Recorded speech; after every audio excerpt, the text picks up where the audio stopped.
I want to say good afternoon and thanks for joining us. Today, I wanted to start by introducing myself. I'm Audra Bell, the director from the Elkins Public Library. And last year, we received some funds from the from the Institute of Museum and Library Services. This was part of a federal grant that we're using for digital inclusion.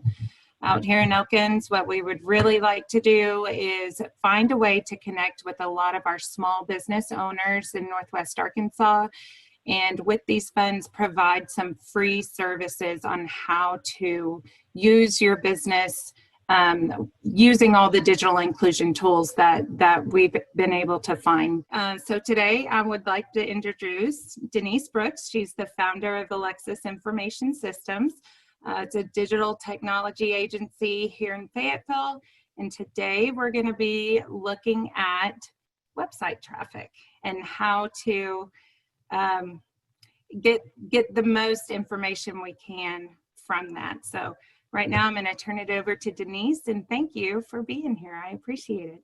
Hi guys, I want to start by thanking you for being here. I also would like to take this opportunity to thank the Elkins Public Library for giving me the opportunity to connect with you and talk about this subject. You may wonder why put the word encouraging in the same sentence as website traffic.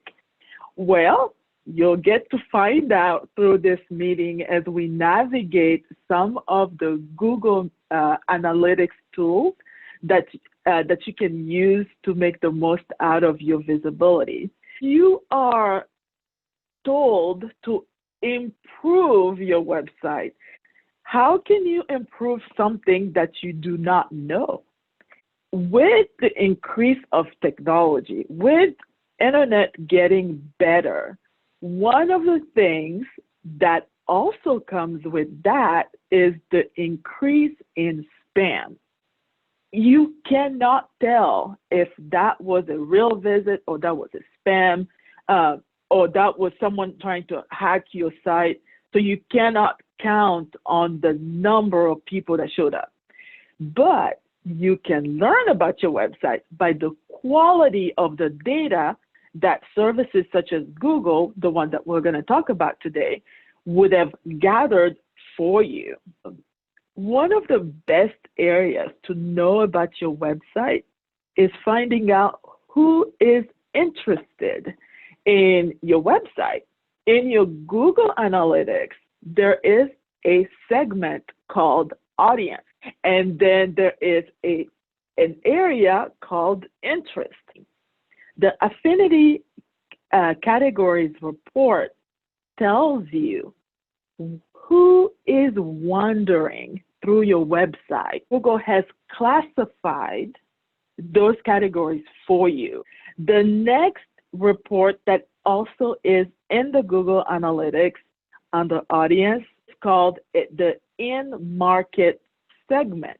These are the people that are most likely to buy from you based on how they've navigated your website, which as a consumer, I'm sure you're thinking, oh, I gotta go log off right now. There is a report in Google Analytics called behavior stats. In the site content, the first line would be a backslash, which is just your website name. But you would look at the three first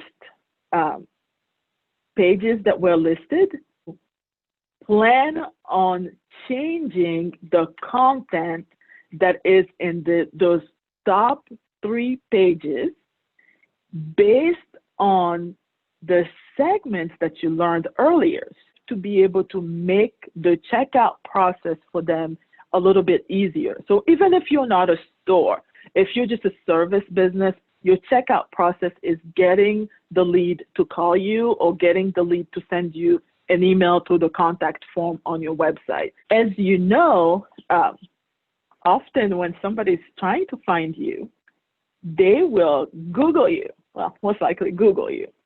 And in the past, I don't know how long you've used computers. In the past, you could Google something and you go to the link. Now, if you Google a business, the first thing that you're going to find out is you'll stop first on a Google page. It will tell you about that business. It gives you a picture, gives you click on the link here to go to the website, click on here to do the directions. That area is called Google My Business. When you log in, on the left side, there is a reporting segment called Insights. You would scroll down and there's a segment that is called Local Data, and it tells you three things. The direct traffic really tells you that the person who was looking for you knew exactly what business they were looking for. This is telling you that your marketing is working. And then the discovery area in the local data works a little bit the same as the Affinity categories report we were talking about before. For the last one that is called branded, actually a good example would be if you're looking for a restaurant. So maybe you're looking for a pizza place, and then you look for pizza places in Fayetteville, Arkansas, and then you click on one of them, one of the Google pages, and then in the bottom it will show you 3 or 4 other ones. If you click on the ones that are below, that's how it would record it under branded local data. Now that you know that the spam has increased, it doesn't matter if you have millions of views, if they are not quality views. So I hope that I give you tools to make decisions about your website, that decisions that you can trust based on the quality of the data that you have researched.